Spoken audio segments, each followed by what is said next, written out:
Hello in there. My name's John Keating. This is That 70s Card Show. And wow, here we are.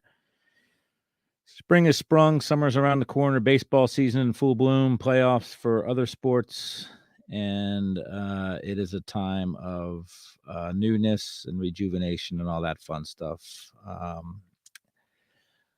I come off a crazy few weeks. I've decided to wedge between two crazy uh, absolutely pressure-filled projects that I'm working on. I decided to wedge two events inside of that. One not on purpose, the other one on purpose. And the one on purpose was I just finished promoting my first ever card show in Phoenixville, Pennsylvania. And it went swimmingly well, or just went swimmingly. About 35 tables, a couple hundred people rolled in. The normal couple dealer complaints about not having enough time to set up, and one of the promoters hurting a dealer's feelings by telling him he's being a baby. But that happens at card shows, right? That happens with the attendees and the dealers. The dealers are a special breed. Walk that line between not enough people and too many people. Those were the two nightmare scenarios I had in my head. And what we had was a steady flow of people, happy dealers making money, and lots of great feedback, and just all positive feedback. So we're going to do it again, probably in November. And look at us, big time industry magnates, me and my partner. Anyway, yeah, so the other event I'll talk about here in a second, but John Prine in 1971 wrote a song called Hello in There. John Prine was a postal worker who on his downtime would write songs and sing songs and stuff like that, do open mic nights, and turns out a wonderful American poet in a time when folk music may have been on the downturn, but he certainly made his mark in the early 70s in the folk genre, and still has an impact to this day. It's one of those guys where if you know about John Prine. He's not everybody's cup of tea. He's probably a poor man's Bob Dylan, but I'd take him over Bob Dylan any day. That's two shows in a row where I've disrespected Bob Dylan and asked me if I care. John Prine, Hello in There. I first heard this song from the 10,000 Maniacs.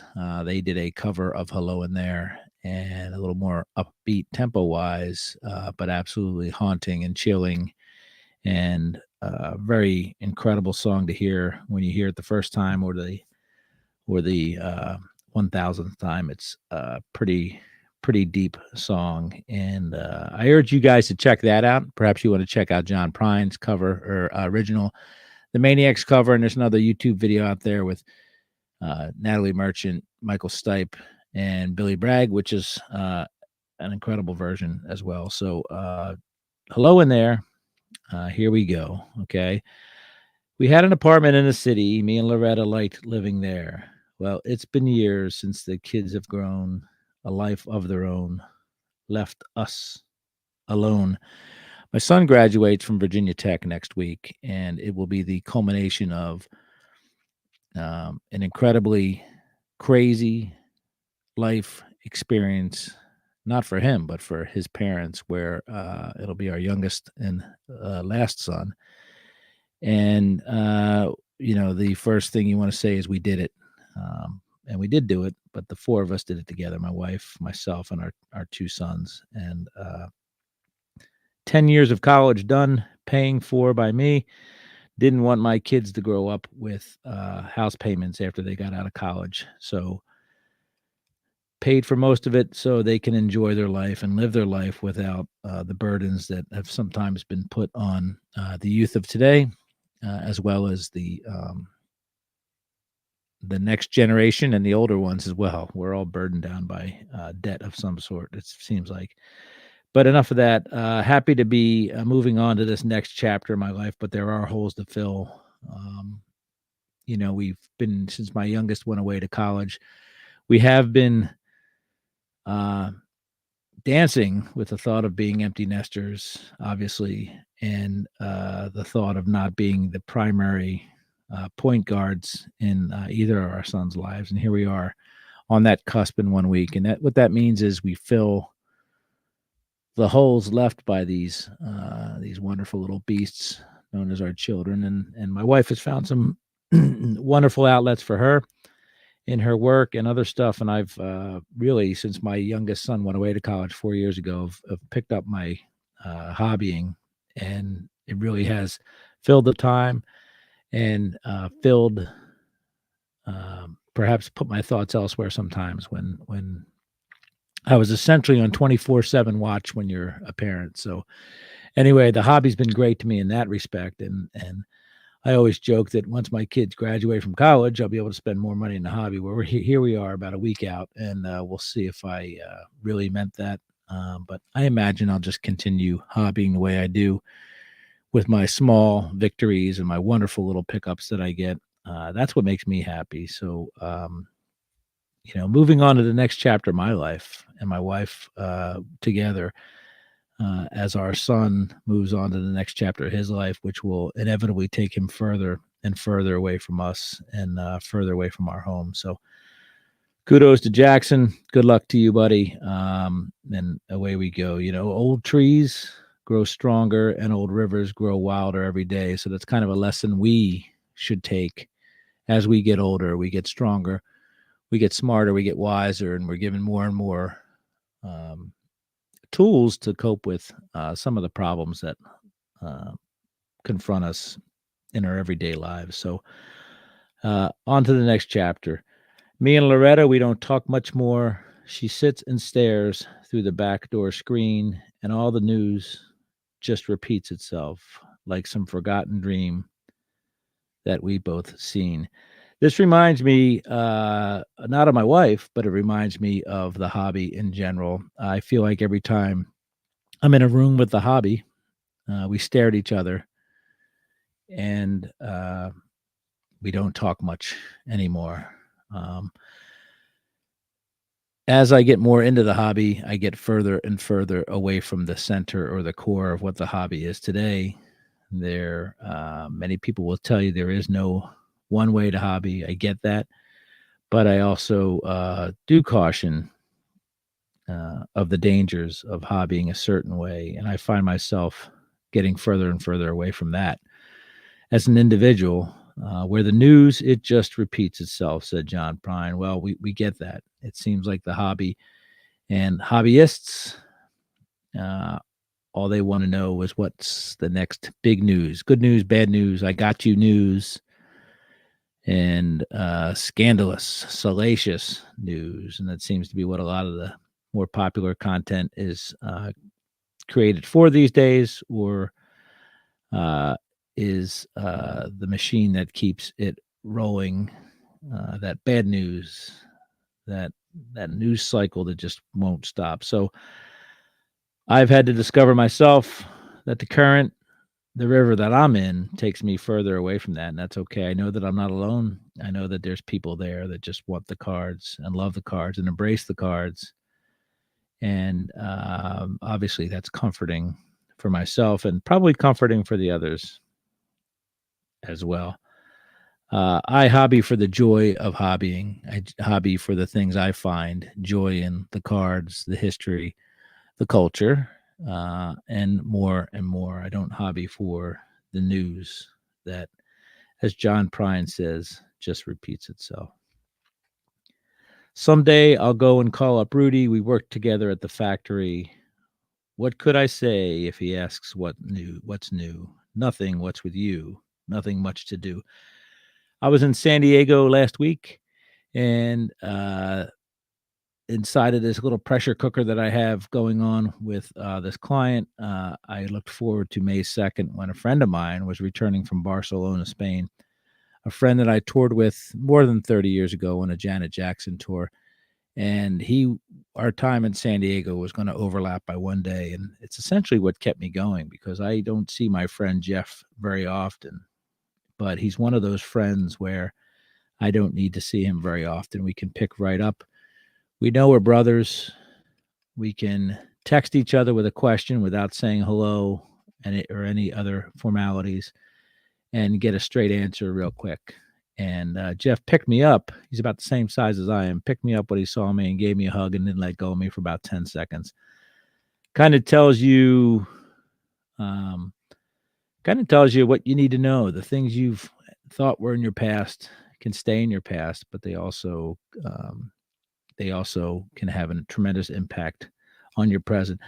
Now, one of the card stories attached to that is when Jeff and I were touring way back when, one of our colleagues on the tour wanted to see my football cards and my hockey cards from the 70s.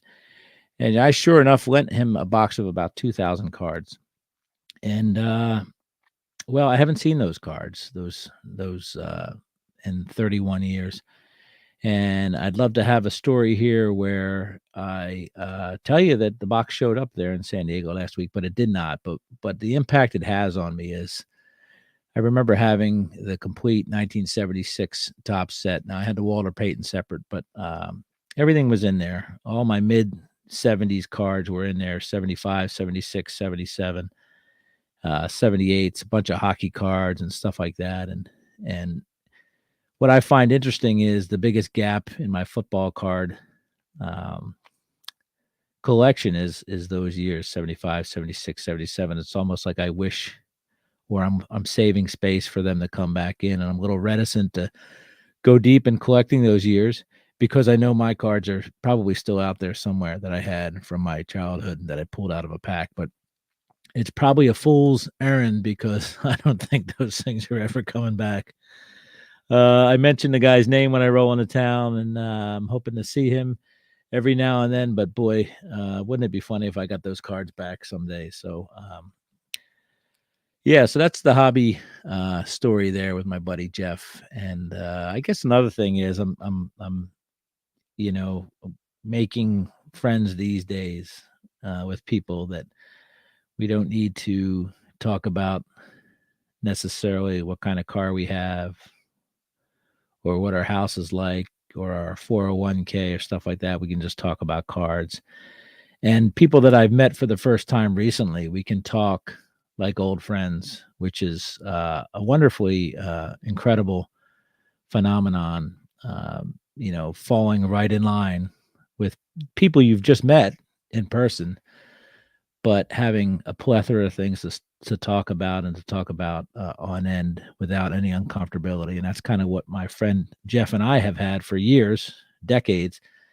And that's kind of what I'm seeing as well with people I meet in the hobby, which is pretty dang cool. You know that old trees grow stronger and old rivers grow wilder every day. Old people just grow lonesome, waiting for someone to say hello in there, hello. So if you're walking down the street sometime and spot some hollow ancient eyes, please don't just pass them by and stare as if you didn't care. Say hello in there. So you can read these words or hear these words, and it does have some hobby um, correlation to with me with the way kind of the newer generation or recent generations view older vintage collectors. And I know it sounds self-promoting to say that vintage collectors know more and should be respected more, but there is some wisdom to that, or some truth to that. Wisdom, as I tell my kids and some of my colleagues, is wisdom can't be learned; it has to be earned. It's something you can't read about, you can't take a class on. So, yeah, I do feel like perhaps discounting what the old heads say is, you know, a bit of an unwise way to go about your hobby. My oldest son, who's 26 now, once told me, "Dad, sometimes I have to make my own mistakes," and it's probably the wisest thing anybody's ever said to me. My oldest son, Sean, has always been my biggest teacher. I've learned more from Sean than I've learned from anybody on this planet. So for him to say, "Dad, sometimes I need to make my own mistakes," I get that. It's a generational thing. But there's also some truth to wanting to not repeat the mistakes of the past. So I see that, and I raise you a cup of wisdom, Sean Patrick, and don't make the same mistakes I make. And I wish that for the same hobby. Don't make the same mistakes that were made in the past. Now, Phil, answered a classified I had in a local newspaper a month or two ago, and got together, had some old cards, wanted to show me, was wondering if I was interested in buying them, and I met Phil at a McDonald's near my house, and he shows up with a couple Burke Rosses, an Ashburn, and a Robin Roberts. He shows up with a Partridge meets Pete Rose, and he shows up with what I can only imagine is the world's greatest collection of Andre Thornton cards. Andre Thornton is from Phoenixville, PA, so Phil had a kinship with the man and collected everything Andre Thornton. I wanted to buy those cards from Phil, but I'm a bit of a cheap bastard, so we couldn't make a deal. But I spent the next hour hearing Phil's story.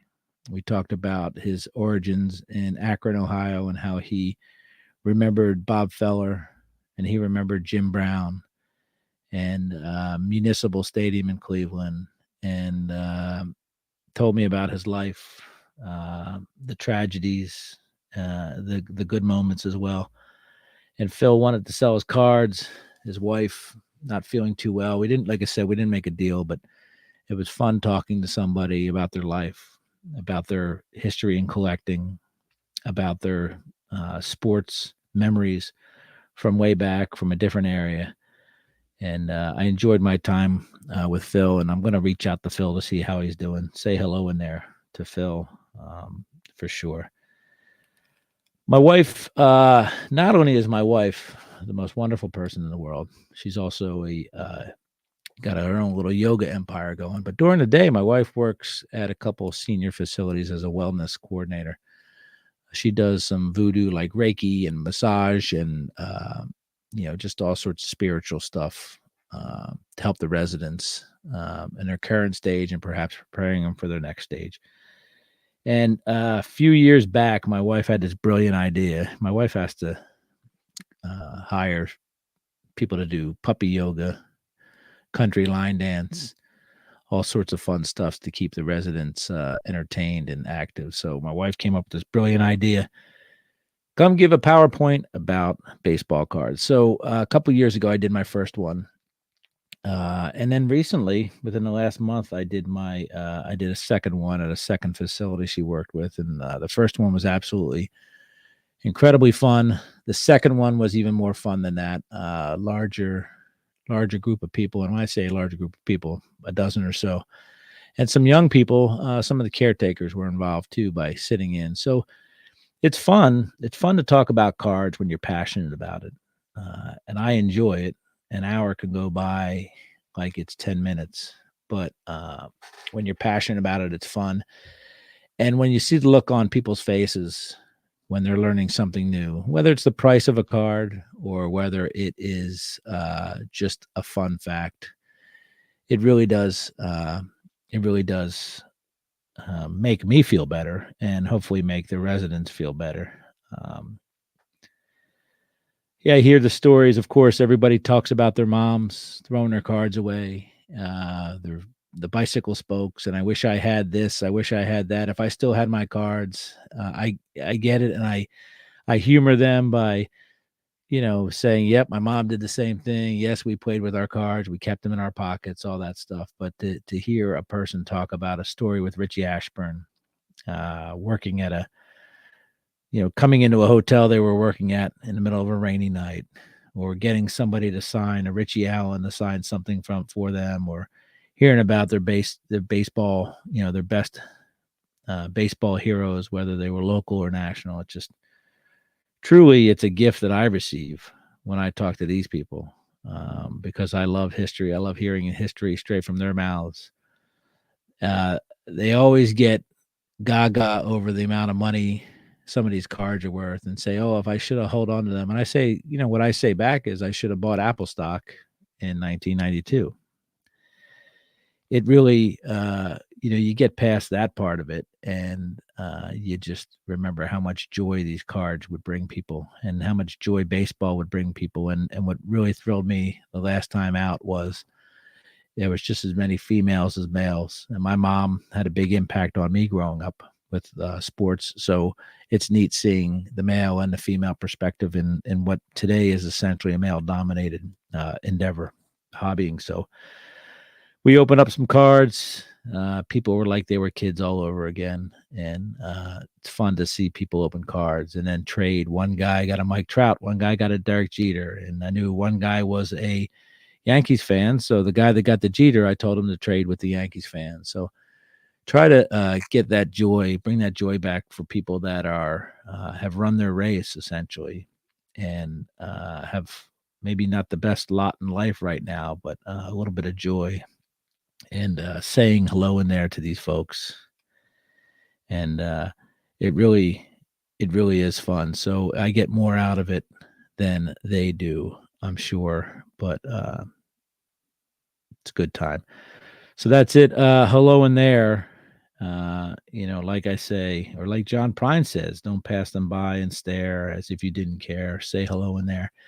That could be anybody. That could be somebody that you meet on the street. That could be somebody you meet at a show. That could be anybody, anywhere. Just uh, stop and say hello, because you never know what you're going to get out of it.